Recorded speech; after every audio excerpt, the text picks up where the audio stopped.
Yeah. Okay, we have a quorum, so let's get started. Call the meeting to order. Planning board for February. The next meeting dates are on your agenda. You think in the summer we might be doing some field trips? Yes, we actually talked about doing one or two of them already. So Okay, yeah. good. Not immediately, not for the next couple months. Okay, we have the minutes of the November 6th meeting. I'll move them. Second? Second. All in favor, say aye. Aye. Opposed, no. Okay, each year we need to designate a vice chair. And I would recommend, since our current vice chair, previous vice chair has done such a good job, that I recommend that someone nominate Dwight Douglas as the vice chair. Nominate Dwight Douglas. Can I have a second? I second it. All in favor, say aye. Aye. Opposed, no. We have some new people here, so maybe Do you want to start introductions? we can introduce, well, who are the new people? We're supposed to be new people, not new people here, but people. We do have a couple new representatives here at the county, so that's Okay. why I would encourage you Okay, to. so let's all identify ourselves. I am Richard Hyman From from Portchester. Portchester. I'm Norma Drummond, I'm the Commissioner of Planning. Lou Bertrand, Deputy Commissioner of Environmental Facilities, and here on behalf of any convicted officials. Rob Barron, member? That's her. I'm sorry, that's great. Vinnie Tobag, Yonkers. Holly Hasbrook, North Castle. I'm Gail Katzman. I'm Deputy Commissioner in Public Works and Transportation, here representing Hugh Grants. James Arnott, White Plains. Bernie Tom, Valhalla. Dwight Douglas, Peekskill. Okay. Commissioner? So, Happy New Year. Okay, this is actually thanks to the weather in December multiple times. This is our first chance to meet since the new year. I do want to give you a quick update on the budget. Where in 2018, this department reached a low of 19 people. With the approval by the Board of Legislators of the county budget, we are now going to hit 39 people this year. So it's tremendous, the difference in terms of the level of support. And in fact, if you read the county executive's comments on the article that came out about New Year's resolutions, his top 3 issues for this year are the census, affordable housing, and the environment. All 3 of them are housed in this department. So it really is an incredible difference to see that what a change of administration. Why don't you tell us the additional programs that you have taken on that required such a... Well, that's so part of that requires our, part of the additional staff is we now have Hilltop Hanover Farm and Environmental Center back. So that is actually 2 positions that exist already, and we actually added a 3rd position into that budget. So we're going to get Hilltop back on track instead of just being a county facility, of really being an environmental center again. There's a brand new board that we worked with to get on last year, Friends of Hilltop Hanover. So that's definitely, Dave Kingbinget and I, that's going to be a challenge for us to really kind of rethink that again. Census 2020 is certainly high on our list. April 1st is 57 days away, not that I'm counting, but realistically, the Census Bureau is going to start sending the mailings out on March 12th, so really it's not 57 days away. We really are 40 days away from when people may start getting materials in the mail to respond to the census. So you may have started seeing in early January, we started running ads on our bus line. Their ads are up on the boards on the back here. There are 2 ads right now, but we're now up to 5 different ads. Last week they started running at the Jumbotron at the county center. Yesterday they should have started running we have 24 billboards across the county that we bought. Yonkers, Mount Vernon, Portchester, Peekskill, and New Rochelle. Again, there are a number of hard-to-count areas in this county as well as hard-to-count populations. So really dealing with the census is going to be a tremendous issue for us. We have now gotten to 34 municipalities already and done public presentations for their boards that get televised, and then their residents are able to do them over and over again. I'm going to the Village of Buchanan tonight at 7:30, if anybody wishes to join me. I'm doing Yonkers City Council next Tuesday. Billy, you're doing somewhere next Tuesday as well. Newcastle? Newcastle, yes. We're doing Mount Vernon in March, so we're going to get to almost every single one of the municipalities. We have also done, at this point, over 35 presentations to other groups. The school superintendents, the youth, the seniors, the Visiting Nurses Association, and long care home health aides. So this is an issue that crosses all demographics of the county, and we're really trying to raise awareness of the fact that the census is coming. The last, we did hire a new census coordinator, by the way. Heriberto Contreras started about 2 weeks ago. He was introduced at the kickoff that the county executive held at Pace University last Monday. If he gets a chance to, if he gets in time, we'll introduce him, but I know he did have a meeting this morning. And then lastly, the last thing I wanted to bring to your attention was yesterday we had the official kickoff of our mobility study, transportation mobility study, because now the transportation planners aren't just housed here, but they are now officially part of the planning department. And so we have hired Nelson Nygaard to re-envision transportation in this county. If we were starting with a clean slate, how would we design transportation? And it's not just our bus system. Obviously, our bus system we run, and it's a big part. But you know, we've asked them to look into the state's infrastructure investment in transportation. We've asked them to rethink even things as small as, you know, what amenities we should be thinking of at each of our bus stops. What would encourage people to get onto bus lines? Maybe there should be multiple transportation hubs so that parts of the county are serviced better. We'll see, you know, what they come up with. It's probably going to be about 18 months of study for them. So. You've also re-added the Community Development Block Grant Program and the Home Program after many years hiatus. Yes. So that And yeah, Anthony will go through that actually as part of our. That involves a lot of staffing too. And the rehab. It involves a lot of hours. I don't have really any new staff for that yet, Oh. so that's part of the issue that we've got. We haven't been able to hire somebody yet, but we're going to soon. Okay. All right, thank you. Okay, referrals. The first is ratification of actions taken by staff from October 16th to December 31st, 2019. Does anyone have any comments? I have to recuse myself from the RXR New Rochelle and the Westchester Broad Street, 30 Broad Street. Okay. Just a comment, I think it was a very good thing that we had the meeting down in New Rochelle to get a walk through all their projects and stuff that are coming before us and understand how they got so many things going at one time and the whole underlying process for revitalizing the downtown there. So I think it was a very good thing that we did that. And now, otherwise it would seem like, what the heck's going on there if we hadn't had that visit in time to walk through all those projects. And we're getting a lot more referrals than Right. we had gotten in the Yes. past for us to review. Any other comments? Yeah, I just want to reiterate, I guess, things that we've discussed before, is that the lack of affordable housing in some of these plans is really disturbing. I mean, it didn't just occur in one or two, but in many of them, there was like no mention of it. And that is not the greatest thing from my perspective. And also with the parking, you know, a lot of the places are planning for a very large amount of parking, and I can understand that, you know, that will minimize the parking problem in other communities, and we're facing that a lot in Yonkers. But there are permeable surfaces that can be used, and, you know, some of them are not extremely costly. Right. And that if we could recommend some of that, especially with, you know, downslope drainage and, you know, other kinds of things like that, because the runoff situation in a lot of these towns, villages, and cities is very negative. Not ideal. Not ideal. There you go, not ideal. So I think you're all familiar with my feeling about parking. So I'm reiterate that. One question I had, I mean, first of all, I thought the quality of this was really amazing, you know, so hats off to all of you who were involved. And The one question I had was in the Elmsford 19-002 711 project.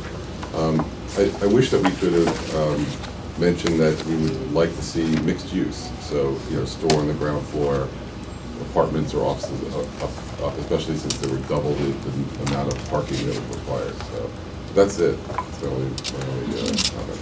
Any other Okay. comments? Do you want to mention something about the parking maximum?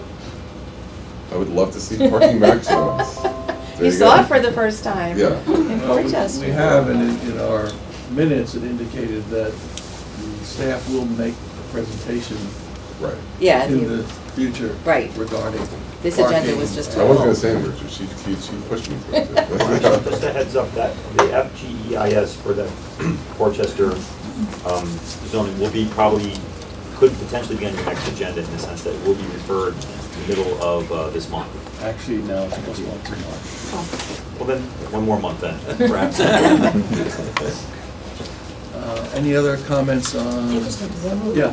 The new regulations on motorized and motor assist bicycles will, especially if we go into tricycles, is very possible and popular for persons of my demographic, particularly in Yonkers, where bicycle use requires extremely well-developed Getting up the lower hill. body muscles. Okay, anything else? So can I have a motion? I'll move we accept the referrals for the October 16, 2019 through December 31st, 2019 report. Second? Second. All in favor, say aye. Aye. Opposed? No? Okay, now ratification of actions taken January 1st through January 15th. And my comment is that the letters that we sent out indicated that New Rochelle did not indicate how they were meeting their affordable housing requirements on two major projects, on Main and North. And since that's been an issue that we've had with New Rochelle, issue we brought up when we met in New Rochelle, it seems to me that they should at least explain how they're doing the affordable, because they have their own ordinance that requires it, but they're not saying how they're gonna do it. So if we can follow up with a call to New Rochelle to say, how are you planning to provide affordable housing for these two? We've made clear to New Rochelle our feelings that, how it should be met. Any other comments on January 1st through January 15th? I have a motion. I'll move the county referral report, January 1st, 2020 to January 15th, 2020, as presented. Do I have a second? All in favor, say aye. Aye. Opposed? Okay, action items. The housing implementation, no, wrong one. Adoption of planning board report on the 2020-2021 Westchester Community College capital budget. Bill, take it up. Good morning, everybody. I'd like to introduce to you Rob Cirillo. He's the director of the physical plan at WCC, and Tony Scordino. He's the vice president of IT. Traditionally, we have a lot of the staff, including the college president, come in, but since we're tight on time, we're going to jump right into the 8 projects that have been proposed for 2020 and 2021 by WCC. And thank you to Rob for providing all these slides and the information. You have in your mailing the draft planning board report for your review and adoption today. Again, 8 projects. Most of the projects are continuing projects. First one here is WCC 79 roof replacement. This is at the phys ed building. That's what's up to bat this year. And again, roof replacement at the phys ed building. Next up is WCC 83 infrastructure upgrade at various buildings. This year, the upgrades are going to be at the Knollwood Center and the Children's Center at the college. Next up is WCC 85, the Hankin Academic Arts Building. An ongoing project this year. Up to that is plumbing, electrical improvements, and lighting improvements at the Hankin Academic Arts Building. The next up is WCC 86, the Science Building infrastructure upgrade. This year, The funding will help with exterior masonry improvements and fire protection upgrades at the science building. A new project this year is WCC 88.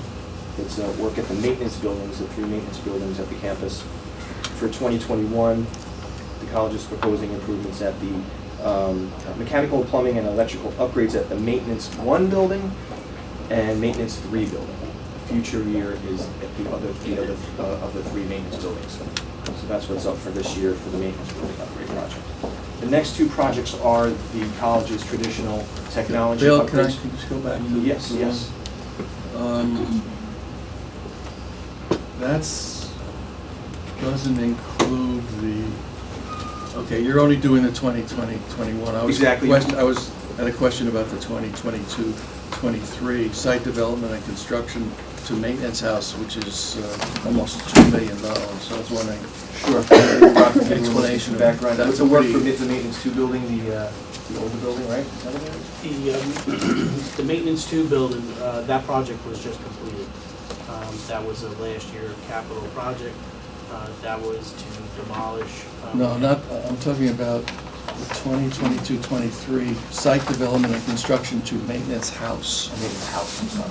Not maintenance building, maintenance house. Maintenance house, okay. There's a residence house on campus that would just, right now is being used for storage. And that would have some renovation work to that facility. It's $2 million. What's it going to be used for? There's no program developed at this point for that. And it's only like 2,700 square feet. $2 million work for the 2,700 square feet. Maybe you could take another look at that. Okay. Okay. Thanks. The next 2 projects are the college's technology projects. The first one, WCC 90, are for technology upgrades at off-campus sites, not the Valhalla campus, off-campus. In 2020 and 2021, we've got the college is proposing media equipment replacement, PC replacement, phone, and printer replacement. And we have 2 of the Mount Vernon and Peekskill photos of Mount Vernon and Peekskill. Yes. I suggest some more ergonomic equipment. That guy is going to have very bad shoulder problems. It's not a good position. I mean, it's terrible. This person is on the road to back surgery. Or shoulder So surgery. seriously, yeah. Bill, have any of the satellite centers been closed since our last meeting a year ago? No, And what about the arts facility at the county center? it's still open. Thank you. I have a question about the arts facility. Isn't there a proposal for the Rye Center to buy that? I'm not sure. The Rye Arts Center. Yeah, that's a To buy it? It's the county said they can't buy To it. lease it, maybe. Yeah, it's at the county center. Yeah. Maybe to take over the facility and run it. Yeah, The that's, lease, Maybe we'll follow up on that. Parks had a staff development day today, so that's why we have nobody here from Parks. okay. But yeah, it's a county facility, they can't buy it. Well, not buy it, but to take over that part. Like to take over the franchise of the Yeah. actual operations of the Um, business. Okay, I know the county Parks Department itself needs some of that space for storage for some of their events and stuff. So we'll have Parks Department look into that. Thank you. Sure. And being that we're on this track, does this take into consideration any upgrades, software upgrades as might be needed, this big Windows 7 to Windows 10 shift? Well, we fund the software upgrade through the college operating budget, and all about 7 machines from the college are already on Windows 10. So we were ahead of the curve on that. So when we get the equipment, we make sure we can fund the software for the academic programs and non-academic programs we operate. All right, the second of the technology projects, WCC 91, these are for upgrades on campus at the Valhalla campus. I'll try to go quickly through the list. Smart classroom technologies, storage area network growth, wireless enhancement, digital signage replacement, firewall replacement, PC and laptop replacement, media equipment, printer, scanner replacement, server replacement, switch, tape drive, and wireless replacement, among other improvements. Again, that's only for 2021. Again, that's an ongoing project. And the last project, annually, the college puts in for funding for various studies. Right now, they're completing their current master plan for the campus, so we're expecting to see that. County staff, transportation staff, and planning staff attended those meetings during development of that plan. Past studies that were funded were past space utilization plans, IT studies, security studies. So they request $75,000 annually for that project. And Bill, that's just, the you need to project. make an adjustment on page 12, just to put in the correct fiscal years. Thank you. So in your packet, you've got a resolution supporting the draft planning board with that edit incorporated, as Richard mentioned. And we'll follow up with a couple of questions that you've posed as well. Any questions from members of the board on the community college? Have you raised the one about the $2 million, whatever, for fixing the 2,700 square foot house? Is it, since it's not vital, Bill, is it possible to omit that from what's approved? Or are we just approving the 2020? Generally, your report's on the 2020, 2021 projects. Okay. So I'll move the resolution that's in your package. I don't think I need to read it, but it just resolves County Planning Board adopts the Planning Board report on the Westchester Community College 2020-2021 capital project request. Second. All in favor, say aye. Aye. Opposed? No? Thank you. I just did have one question. It's interesting that almost all of these have a 50% non-county share. Maybe you could just explain briefly the various sources of funds that the non-county share comes from. Sure. Once we have your approval, and thank you for your support again this year, we then take our capital projects to the state.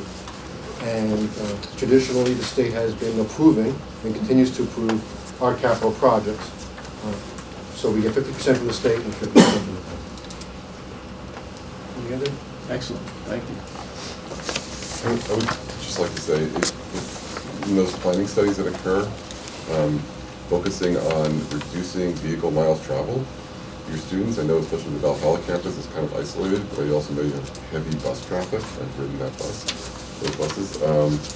Anything you can do to sort of focus on that would be great.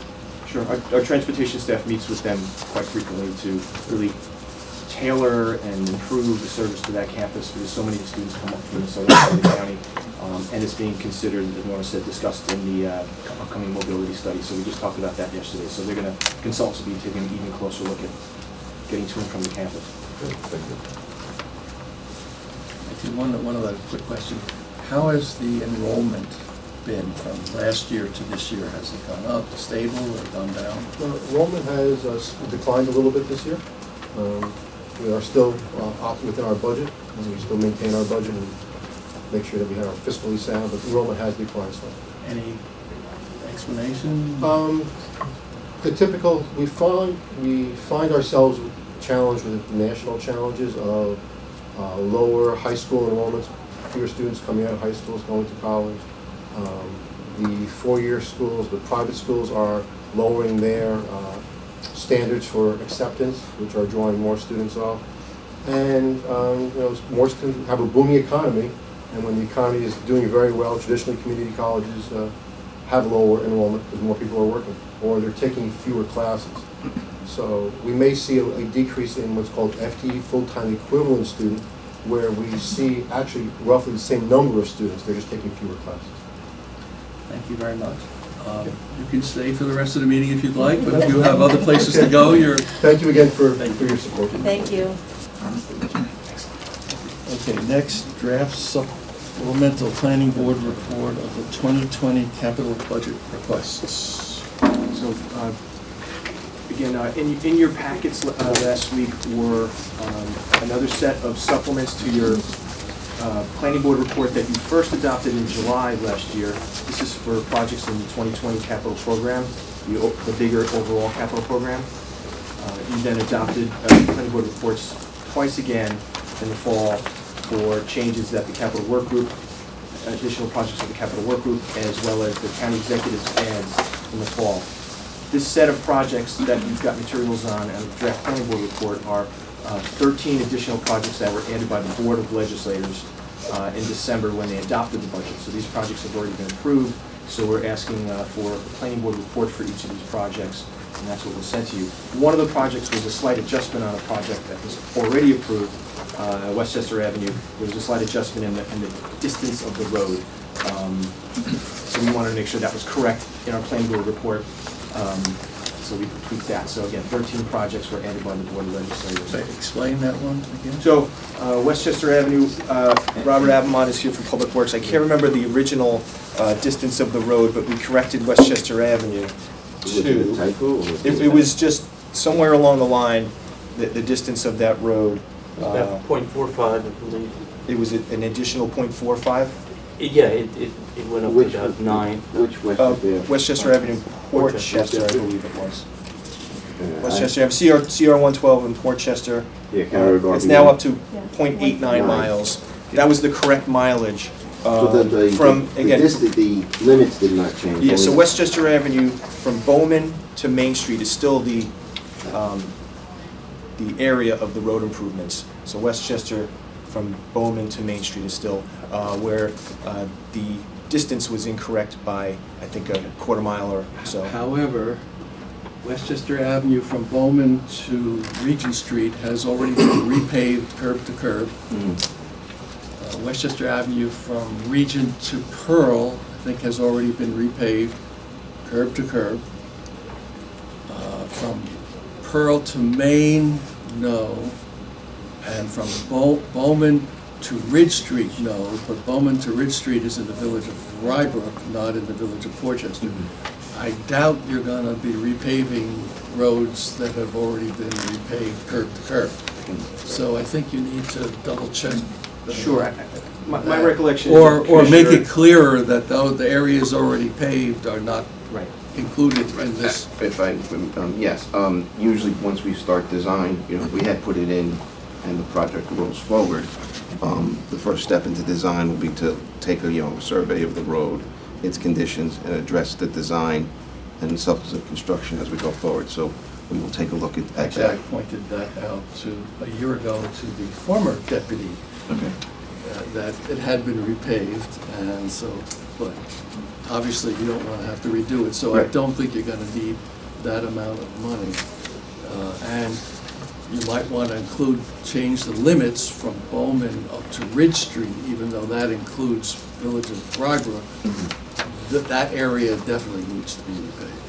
To Ridge, Bowman to Ridge. Between, Westchester from And that Bowman. may in fact be a separate capital project Right. when they top order, so... we'll Again, I check don't know on how that as you're going to well. work it administratively, but that part needs it, and part of the part, and it doesn't. Right. I will, if I may, just point out, we are, every 3 years, we do our pavement condition index report, and we're just completing that now. The surveys have been done. They're compiling the data, and so we're anticipating by the end of March, we'll have the new report. So that will actually look at all our roads and update our 2016 rating, so it will capture a lot of the information you mentioned. I have a bunch of questions, but maybe anyone else have any questions? I was looking at the RB 203, the North Division Street in Peekskill. Just, if there's a way while you're doing this, if you could sort of put a complete streets perspective on it. Some of these intersections, like the one with Lockwood, is really it's a long stretch for a pedestrian to cross. It could easily be tightened up. Same thing with getting on the Bronx, the Bear Mountain State Parkway. Right.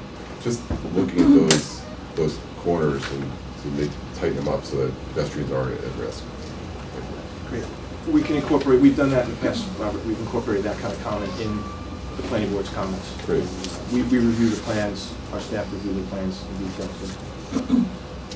Thanks. Any other comments? This process, normally, the normal process is the capital projects come to us, we make a report and recommendation or acts on it. Right. Here, they've already acted, and we're now backing in to say that we agree. Is that basically where we are? Yeah, again, planning board has the ability to make comments.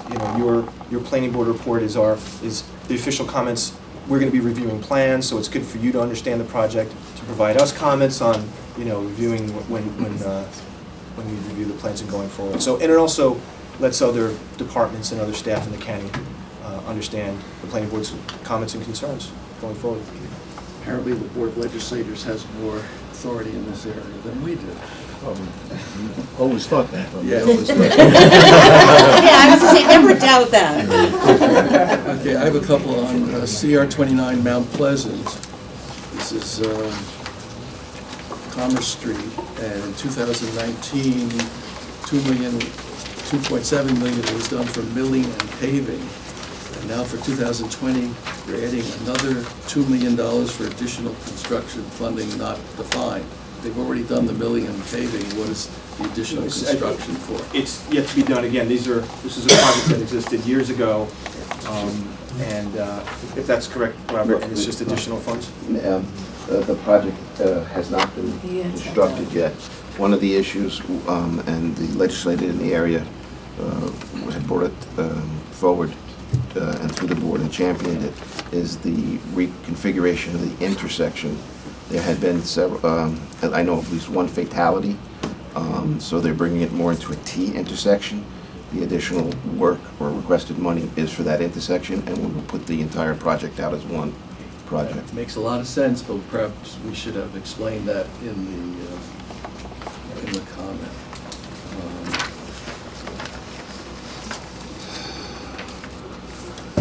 Memorial Field.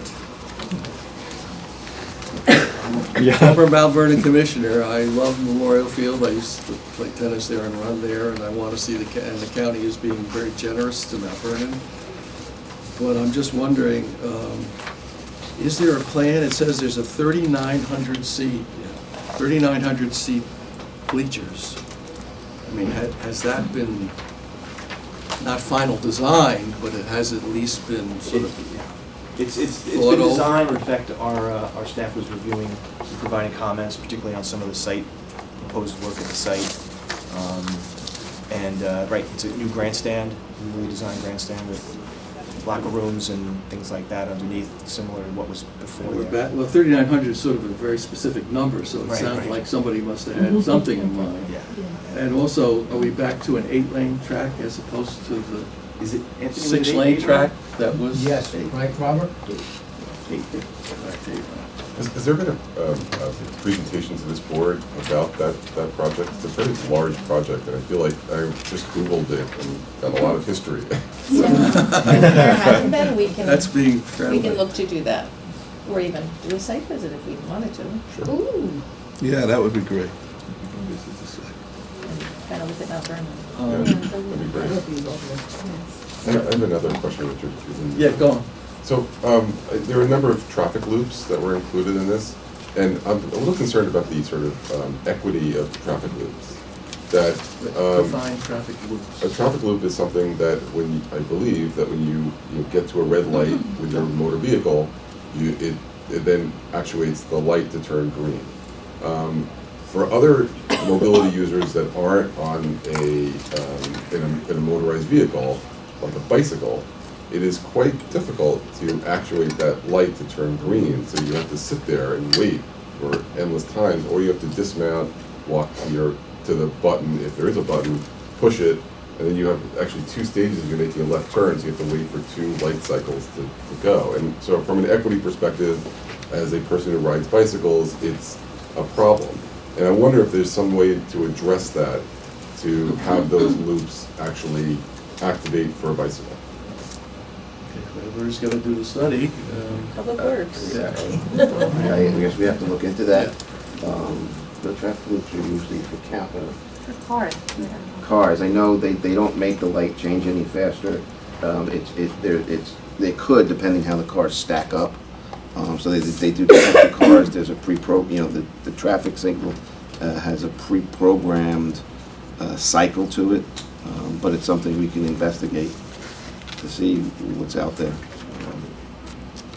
The last one I have is Thank you. the bus stop. Did you want to? No, it's in. Bus stop improvements. I was just out in California, and they have, the bus stops will tell you the next bus is in 5 minutes or in 3. It's wonderful. And I know you have it in here as a potential, but I would say particularly at the major stops, having that, it gives peace of mind to people when they say, I'm gonna sit there forever, who knows when a bus is gonna come? And when it tells you when, and usually they're pretty accurate, so I would suggest that you really consider that a major place. Yeah, and Lawrence, Kansas has it not at the bus station, but it has it on your cell phone. Yeah. So, and they're quite accurate, and so these days with the ubiquitous cell phones, it might. I'm old fashioned, I don't have a smartphone. Yeah. I prefer it as right there and it tells me, because but both would be good. My understanding is that it is, that non-county funds, and Naomi can get just a little more. We actually have some funding, it is in the capital program. Yeah, I saw it was in there, but I just want to We got emphasize. federal money to start a pilot at a few areas and I test it think it out. would be great. Okay, any other questions on the capital project, additional capital project request put in by the Westchester Board of Legislators? If not, can we have a motion to send this, our recommendations on? Ollie, second? I'll second it. James? All in favor, say aye. Aye. Opposed? No. Thank you. Okay, next. Here someplace. Housing Implementation Fund 116 DM Place, New Rochelle. And Jane, I guess. Oh, there you are. Good morning, everyone. We're here today to talk about 116 DM Place in New Rochelle, a new affordable housing development that's being built by NRP Group, which is a developer that's done over 40,000 market rate and affordable units in 16 states. And Jonathan Gerdman from the developer is here with us today. There's a rendering of the building down at the bottom right-hand corner. So in terms of where the development will be, it's outside of the downtown district, just off Memorial Parkway. If you know where the Boys and Girls Club is, the Boys and Girls Club is part of this development, and it's close to Montefiore Hospital. So the development, the city of New Rochelle is donating the land for the development in exchange for parking for the Boys and Girls Club and for Lincoln Park, the public park that's adjacent to the development. So it's going to be a 179 all affordable unit building, and there's going to be a 5-story parking structure. There's 281 spaces are going to be for the housing building, and the other 75 spaces will be for the Boys and Girls Club and for the park. They've requested funding, $5 million from BPL 1A, Housing Implementation Fund, to finance the 281 spaces that the building will use. We will be entering into a 3-way intermunicipal developer agreement, the county developer and the city, and we have a letter from the city of New Rochelle. They've reviewed a draft of the IMDA already, and they are, they have given us a letter saying that they know they have to enter into that. So it's going to be 11-story building, and as you can see, there's a mix of affordability levels. The average affordability is slightly less than 60% as we require. New Rochelle only requires 80%, and for 30 years, this will be an average of 60% affordability for a minimum of 50 years. Here's some affordability levels that you can see, and so a family of four, family of four could make up to $96,000 and as little as under $48,000. So it's a good mixture of affordability levels. And there's going to be studio, 1- and 2-bedroom apartments in this development. The financing is expected to be HFA first mortgage bonds and these different subsidies from HFA and low-income housing tax credits, both federal and state, and the $5 million that's requested from HIF. So it works out to be $27,933 per affordable unit. As you can see here, this is just some pictures of the empty lot right now in front of the Boys and, actually behind the Boys and Girls Club, where it will be built. And in a minute, I'm going to show you a rendering of all the buildings, how they'll work out around the park. And for those of you who haven't seen it, the Boys and Girls Club is quite small right now. We're talking about a much bigger Boys and Girls Club in the new development. So as you can see, this is I'm going to point out existing and expected, buildings that will be part of this development. So here you have Lincoln Towers, which is an existing affordable senior building. This will be the new building.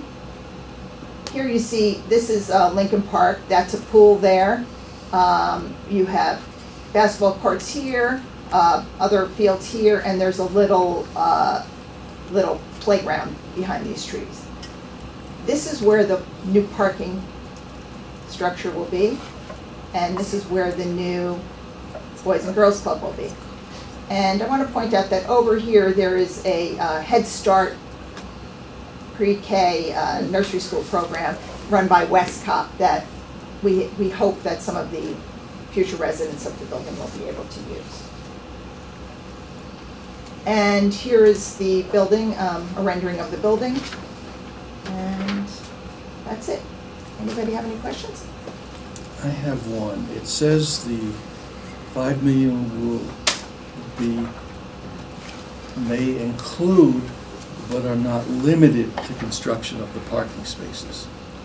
What else would possibly be included in it? We just put that so that we're covered in terms of if there's any, changes in their funding from New York State, because they have not confirmed their funding from New York Also, State. it will fund construction management, and the city's costs for publicly bidding it, because it will be bid through the city of New Rochelle. And so this 5 million is Not to going, exceed number. he's got to include the cost It of the may, bid it pro- may not. It depends on what the city works out with the developer. There'll be, the parking lot, the parking garage itself costs exceed that number. The developer will be putting in funds in escrow to the city, so it's built as one component. But it's construction management, so it's gonna bring it through the whole process. Go. I had a question about the parking. Since the Boys and Girls Club is going to increase, and it's saying that 75 parking spaces are going to be available, is that enough capacity for the increase? Right now, the parking is so limited that this is a very big increase of the parking, but Jonathan, do you want to address that? Sure, certainly. Yeah, what Jane just said is absolutely correct. It is a significant increase on the existing. And then the Boys and Girls Club itself, the kids don't drive. So the driveway, the way Why we... don't you just identify yourself? Oh, Jonathan Gertman with the NRP group. So actually the way that the Boys and Girls Club entry is set up, we've provided, in working with the city planning staff, for an area specifically for bus stacking, so that in the event there's school buses, tournaments, things like that, there's a safe designated place for school buses to go that takes the traffic off of the city streets, which is currently at issue. And the We city have has- the representative on the Board of Legislation from New Rochelle here. Would you like to comment? Sure, love to. Yeah, this is in my district, and it's the area called Lincoln Avenue Corridor. I spend a lot of time there. Great neighborhood. There's some substandard housing. There's older folks who want to downsize. So it's really kind of the ideal thing. We had saw the presentation last week to the city planning board. A lot of community support, just overwhelmingly, I would have to say. The only caveat, and something that we're working out, that we're meeting this week, is what happens in the interim when the boys and because it's got to be a situation where the old club has to be demolished before you have a construction site for all this work. And so it's the interim planning we're talking about, where with the different places where the kids may be dispersed during the interim. And just the concern also in these kinds of projects that the Boys and Girls Club is finished first. It's kind of ahead of the game, which the reassurance is that that's just as a practical matter, that's going to happen. so that if things go poorly, and this is just based on my experience with the library, where there was a proposal, and the concern was it doesn't get done, or it takes years to do it, you know, there was these situations in New York where the public benefit things, you know, were delayed almost till they didn't happen. But in any event, generally, yeah, great support, great thing for this neighborhood. Okay, thank you. I do have, go on, Mark. The question is, the parking lot, is it planned to be elevator accessible or? Yes, and just earlier I should have said thank you so much for having us and for considering the project. And yes, there'll be an elevator in the garage. It's a 5-story, yeah. Say something about parking as well. They'd say there are 10 churches within walking distance, Sundays and other holidays or holy days. It's a mess. People park with no parking side of the street, Prince Street, Lincoln, and I think this will alleviate that to some extent. Okay. So the parking is open to the public. It's not limited to residents except for the 75. It's going to be open, my understanding. Residents have No, 180. 180 spaces, right. 281. 281. 281. Which they may or may not use. I mean, it's It's going to twice. be 75, that would be. Overall, there are going to be twice as many parking spots as there are apartments. Right, but what I'm questioning is, are these going to be like A, unbundled, and B, like, are they open to the public for anybody to use on, like, say, Sundays, or is it strictly for residents? No, it's for, the 75 units are available to the public. 75 parking spaces. Yes. 24/7. So, Yeah. so let me just hypothetically, if we're about to hear about the housing needs assessment, this is actually, seems like a very, Memorial Highway, we heard a presentation that's gonna be, somewhat pedestrianized, but not all pedestrianized soon. So driving is gonna be, like the capacity of the road network is actually gonna be shrinking. It's very walkable to North Avenue, which is a high, heavy retail corridor. Why are we building 288 parking spaces for 179 affordable housing units? I think it's way too many parking spaces, especially given the sort of, the density. We're pushing for people to drive less. It just seems crazy, and we can take that money and use it for additional affordable units. I wanted to second Yeah. that, and then Rob also mentioned the idea of unbundling.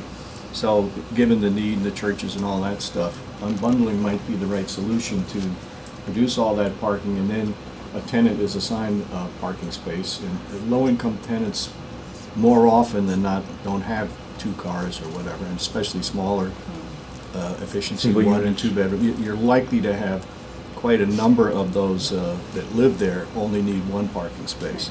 So Rob's idea of unbundling them so that if they're not used by the tenants, they'd be available for the public, for who went to the Boys and Girls Club. That would seem to be a very good idea. Correct me if I'm wrong, Jonathan, but, Let Mark. Hi, Yeah, Mark go ahead. Weingarten, I'm counselor to NRP, and Ken Plummer is here with us as well. Just so you understand, philosophy-wise, we agree with you. These are legal requirements that, from the zoning code, that we're complying with and we're required to comply with. Although in our discussions with the city, we believe that we were overparked for our residents, and as part of those that are set aside for the residents, we also agreed to identify 30 spaces that would be what we are calling flex spaces, that in the first instance are for residents, but would be available to the public, and we're coming up with abilities to do that because of, as the legislator mentioned, the issues with the church and other things in the community. So right now there's 75, and there's another 30 that are identified as flex, which we believe that as long as the residents are not going to be necessarily using them or renting them from us, they will be available to the public as well. But on the issue of how many spaces, we would have no problem, not just in New Rochelle, in Yonkers, and White Plains, we're on the front lines of it all the time. As they are continuing to bring them down, we also believe they're not bringing them down quickly enough, and whatever support you have for that, that'd be terrific. And this is near the 7 bus as well, which is one of the most important buses in Westchester County. So there's a lot of use of that bus. How far is it from the rail? Well, let me take the other side. The rail, the train? Hey, one of the things that my neighborhood association has been very concerned with is since the building of several new apartment structures, some affordable, some not, even though they have additional paid parking, especially in the affordable units, they do not pay for it. So on Sunday nights, you cannot get a parking space in my neighborhood. We are a 20-minute walk in my neighborhood to the nearest bus. Plus, the bus doesn't go a lot of the places. Many of my neighbors cannot get their cars out of their driveways Monday morning because there is a car either parked in the street blocking it or has pulled in behind them in their driveway. If I can suggest, this is definitely an issue that and the members issue, of the board, and hopefully sooner rather than later, we can have a larger discussion. Right. I think this is sort of baked Yes. at the moment. I think the fact that there are 30 flex spaces, and maybe they could be increased beyond 30 if it turns out that the need is not there from the residents, it could be made more available. But I think we should discuss this in the larger context, and maybe we can make recommendations to the office in Melbourne and White Plains to say your parking requirements are too high. I just have one last question. None of these affordable units are going to be used to match any market rate units built by any private developer in New Rochelle, is that correct? That's correct. And All right. also, outside of the downtown district, I believe that's not allowed. Right. Correct. Not in the So, deals. they don't even have the option to do it. Excellent. Okay. So maybe it's time if we can have a motion to authorize the Housing Implementation Fund. Yeah, I've got a resolution here, and, This is Jimenez District, so you may want to. Oh. Yeah. oh, go ahead, sorry. That's okay. I make a motion that this be approved. There's great support from the community. There's a lot of excitement for this project. So I Excellent. hope that you will approve. Excellent. We have a Thank you. second. I'll second. All in favor, say aye. Aye. Opposed, no. Thank you. thank you. And we will have a follow-up presentation specifically on On parking, yes. Discussion on parking, yeah. Well, I think it's a mass transit issue, because if there were mass transit available to go in the places that people go, I mean, Well, it would be sometime different, right? shortly, a part of the housing Yeah. needs assessment, you're gonna see that we're heading towards developing more model ordinances in the department to assist municipalities. And in doing so, what we do is look at the current codes that exist and the differences and have that discussion about which components of which code. So we'll take a look at the parking standards, and then we'll bring it to you for a discussion so that you better understand who has what, and then from there, we'll develop a model ordinance and model ideas for those, potentially for developments that are closer to bus lines or public transportation, as opposed to those that are a little bit further away. Right, but you have to not consider Metro North to be Understood. transit. Did we do a staff report on this project? Yeah, it's We in, get a referral. I mean, They get a Referral? referral, yes. Yeah, we reviewed it. And did we, I would love to have a comment in there about unbundling. And I know it's too late in the day, but I think that is the classic one where it's probably a good idea to have all that excess parking, The but only not thing to is- tie it up for tenants that won't use it. At the time they referred it, there was no information about the allocation of the parking. Because I'm rereading the letter now, and I just had a recollection about it. They just said the garage will have this many spaces, but they didn't, in the application package, say, they didn't break it down, so we weren't able to really comment on that. 'Cause we Yeah, that didn't- came out after a discussion with our county bond council. Okay, because use of public funds, we have to be careful that it's supporting the residences. But we did make a comment about pedestrian access, the pedestrianization of Memorial Highway. We did make that. But we also have to solve, just making it impossible for people to get places. Won't solve it. okay, we're gonna have a full discussion Yeah, on we got this. 2 more presentations we gotta get Right, through. right. Okay. Community Development Block Grant. Anthony was trying to drive me crazy. Like, And here he thought he was making it easier. all these color-coded things, Oh, my. which I have no idea what Okay. the pink means All right, so or what maybe, the blue means. let me just go through this and I'll explain it. The intent was to clarify the years of funding, but this program was unique, this year was unique that we actually opened up the CDBG application process for a second time within 3 years, because we got 2 new communities. North Salem and Briarcliff.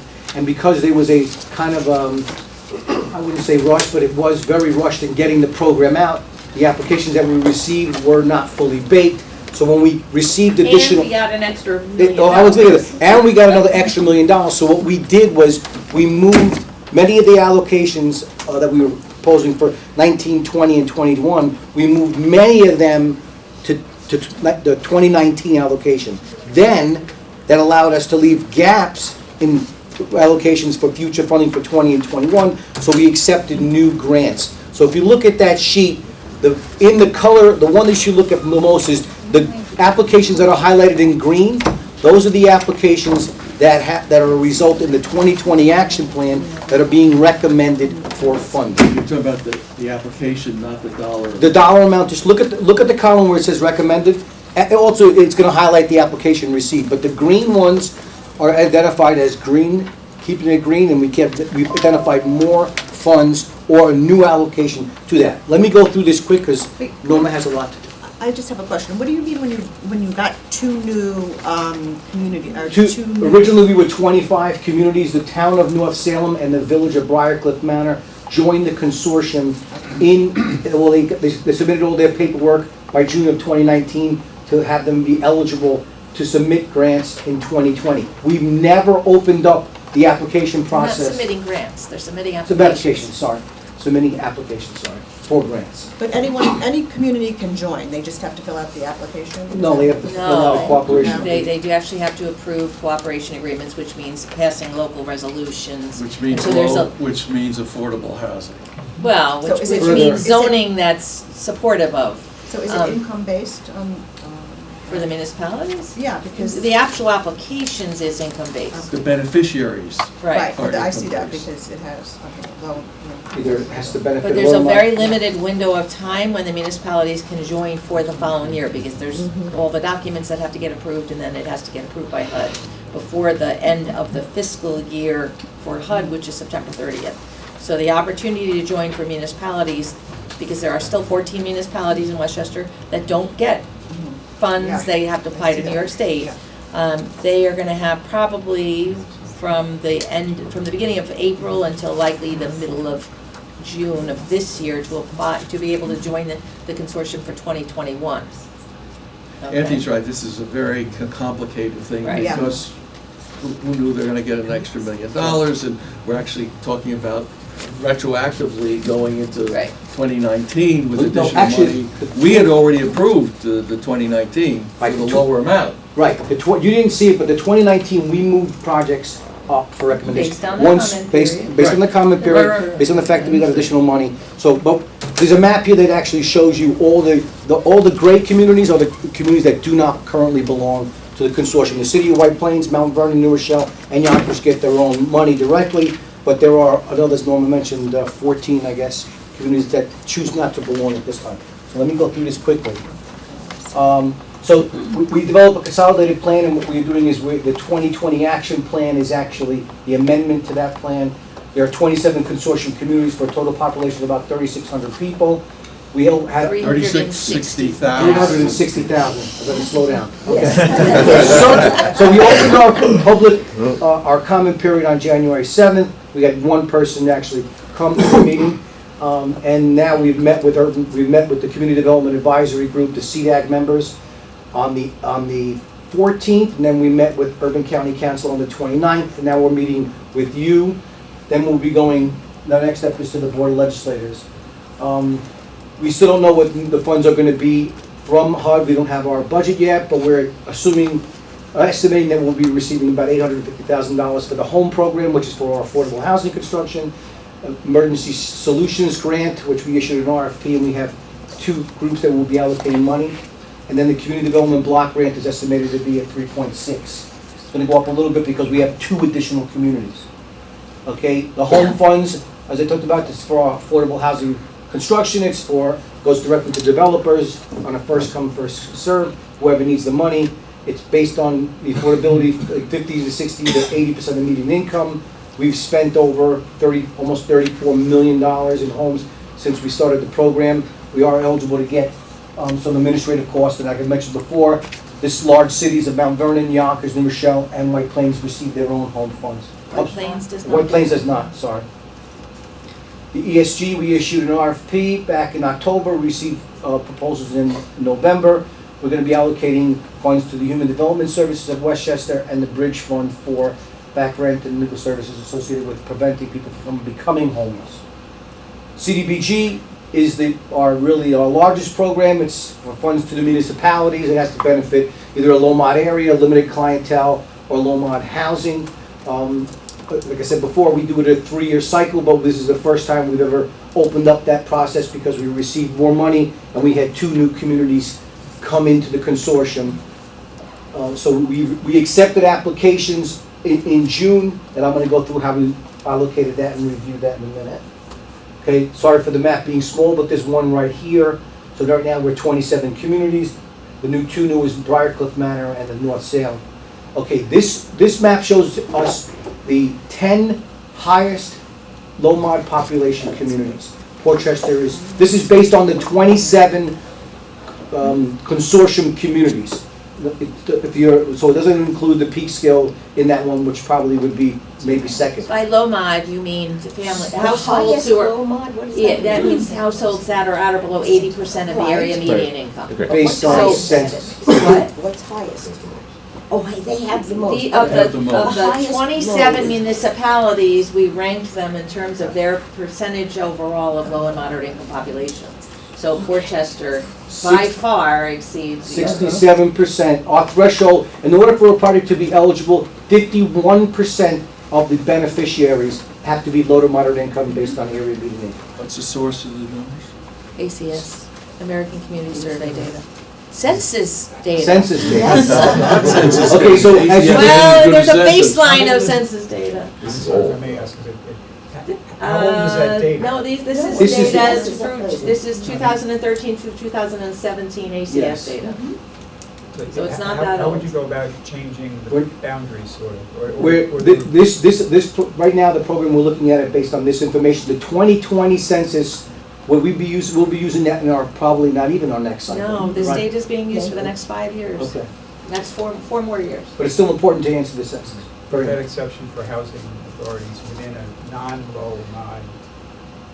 Right, limited clientele is a different, so if a community, like we mentioned, there are some communities that, if a community does not belong to the consortium, that means the housing authorities and nonprofits within that community also cannot submit applications. So if a community joins the consortium, the housing authorities could be eligible for funding because the beneficiaries are doing work in a housing authority, whether it's a playground, whether it's heating improvements, it benefits the people living there. Those people are income eligible. So there's different area income based on census, this data, or it's low mod income based on the housing. I noticed that there are two projects approved in Scarsdale. That's correct. And But it also it's says based based upon on the the limited income. clientele. ADA improvements, Americans, the disabled are presumed beneficiaries. I don't think they both. Yeah. Okay, go One is, the other one was the 2 Drake Avenue, it's those are income eligible, they have zero income. Trust me, we really work hard. So real quick, so that's Portchester being the highest, and the lowest of the top 10 is being Buchanan. But that did change based on the new estimated sensitivity that we received. This was actually adjusted compared to what you saw last year. So we are recommending the funding for the 2020, but we're only recommending $2,135,000 in the 2021. As we get our budgets, we will adjust them. So June 28th, we accepted applications. July and August, staff reviewed, sent letters out telling them what the deficiencies were in their applications. In the fall, we went out and did our site inspections, site meetings with the communities and the nonprofits. In November, we did presentations with the group. In December, we crunched the numbers, and then on January 7th, we opened our public comment period. We received 24 additional applications at that time from 15 municipalities and 3 nonprofits. Our 2-year requests far exceeded what we were going to be able to receive, so those are new requests. So in summary, this is what we're funding in the 2020 action plan: 3 sidewalk improvements, 5 playgrounds, affordable housing, 8 facilities, so it could be a healthcare, daycare, senior community, and some of the municipal facilities. You'll see that Elmsford got some improvements for ADA. This Scarsdale also got some money for ADA, for the elevator. Some four infrastructure, water and sanitary, or storm sewer improvements, and 3 public services. Our next steps is, so our public comment period is started on January 7th through the 5th. We go to the Board of Legislators on the 24th, and hoping for action on the 9th of March. And we will submit our grant, our action plan to HUD. No later than? No later than the 15th. Right. And for our fiscal year to begin on May 1st. Can I ask you to please email everybody a chart explaining all these colors? Sure. Thank you. Or reissue the table. I'll issue the table With with a key at the legend. bottom of the table. Either way. You're making more, it's just a way to highlight it, but we can do that. I'm sure it's helpful, but it's not helpful if you don't know what the colors mean. But I'm sure it is helpful if we do know what the colors mean. Really pretty basic. Just write it down. I will, I'll give you a little legend. Where I it says have a concerned question. Go concerned on. about ability to meet 51% low, I guess, low, low, moderate, Low to moderate income, income. it's a limited clientele. So in Who that case, determines if it's, who determines? yeah. It's based on HUD requirements. So essentially what that means is that because it's a facility that I can identify who's coming through that door, 51% of those people have to be low moderate income. And the documentation is their tax returns. So if they don't collect, or they don't have another source that's verifying that they're income eligible, we can't accept.